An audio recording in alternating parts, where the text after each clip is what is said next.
সিরাজগঞ্জ ঐতিহ্যবাহী আলিমপুর মাদ্রাসা। আলহামদুলিল্লাহ আলহামদুলিল্লাহ প্রায় 7 থেকে 8 বছর পরে মাদ্রাসায় আসলাম।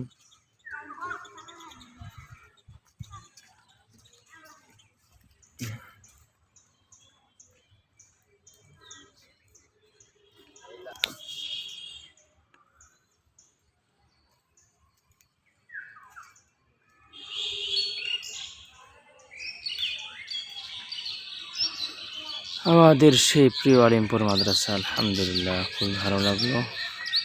পরিবেশ অনেক কিছু চেঞ্জ। এই যে বিল্ডিংটা দেখা যাচ্ছে, এই বিল্ডিং আমরা যখন পড়ি তখন এখানে টিনের ঘর ছিল, চতুর্থ সাইডে দেয়াল, উপরে টিন ছিল। আলহামদুলিল্লাহ সংস্কার হয়েছে নতুনভাবে, টিনের ঘর ভেঙে আলহামদুলিল্লাহ সুন্দর 3 তলা বিল্ডিং হয়েছে।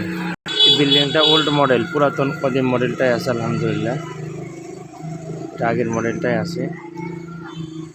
আমাদের মুফতি শিক্ষক সাহেব হুজুর এই ঘরে থাকতেন, আমরা এখানে পড়েছি। আলহামদুলিল্লাহ সব কিছু আগের মতোই আছে। এই বিল্ডিংটা, এই বিল্ডিংটা দেখা যাচ্ছে আমরা শুরুর পর্যায়ে যখন 2010-এ ভর্তি হয়েছি তখন এখানে শুধু টিন সেট ছিল, চতুর্থ সাইডে টিন, উপরে টিন। আমরা থাকতে থাকতে আলহামদুলিল্লাহ বিল্ডিংয়ের কাজ শুরু হয়ে গেছে, নতুন সংস্কার হয়েছে। আমরা থাকতে থাকতেই পুরো বিল্ডিংয়ের কাজ শেষ হয়ে গেছিল, তো রঙের কাজ বাদ ছিল।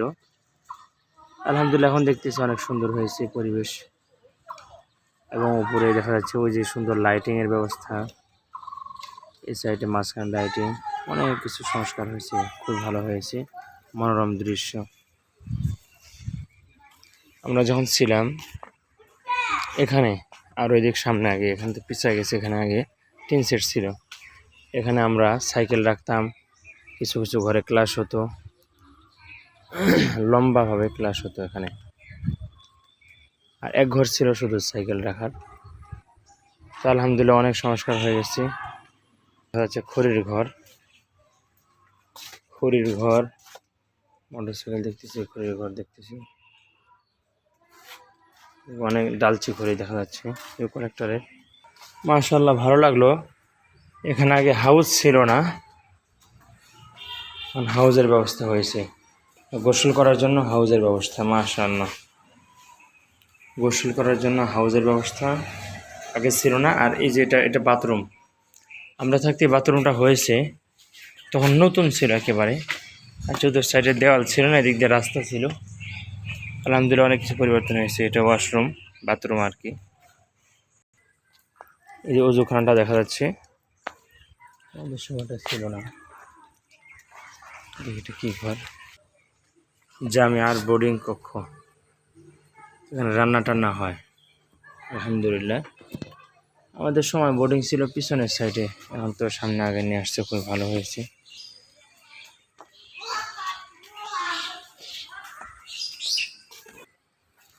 এই যে আলহামদুলিল্লাহ কামরা নং 102, জামাতে হেদায়ে পড়েছি আমরা এই রুমে। রুমের দরজা আগেরটাই আছে, একেবারে অনেক জীর্ণ শীর্ণ হয়ে গেছে। কামরা নং 101। এই রুমে প্রথম পর্যায়ে আমরা যখন আসছি তখন ছিলেন মুফতি আবু নাঈম সাহেব হুজুর, পরবর্তীতে মুহাদ্দিস জহির সাহেব হুজুর নোয়াখালীর, উনি ছিলেন। এরপরে তো আমরা চলে গেছি। এই রুমে কামরা নং 105, এই রুমে আমরা জামাতে সরে বেকায়া পড়েছি, সরে বেকায়া।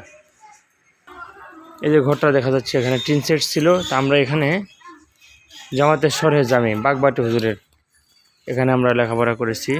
সরে জামি কিতাব, জামাতে সরে জামি পড়েছি মাওলানা আইনুল হক সাহেব হুজুরের কাছে।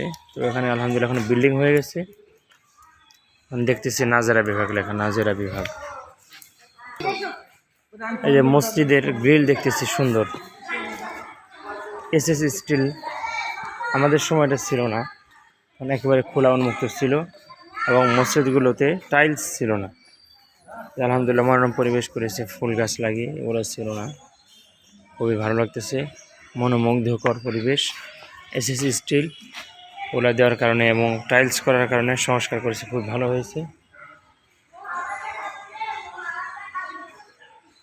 অনেক কিছু পরিবর্তন। আর ওই যে পিছনে যে দেখা যাচ্ছে ওটা আমাদের বোর্ডিং ছিল আমাদের সময়। আমাদের কিছু ওটা বোর্ডিং নেই মনে হয়, বাঁশ দিয়ে আটকানো দেখা যাচ্ছে। এই যে টিনের রুমটা দেখা যাচ্ছে, এটা এক সময় মাদ্রাসা বোর্ডিং ছিল। আমরা এখান থেকে খানা নিয়ে আসা যাওয়া করছি, এখানে সিরিয়াল ধরতাম, এখান থেকে এই পর্যন্ত গাছ বা আরও দূর পর্যন্ত যেত বোর্ডিংয়ের সিরিয়াল ছাত্রদের।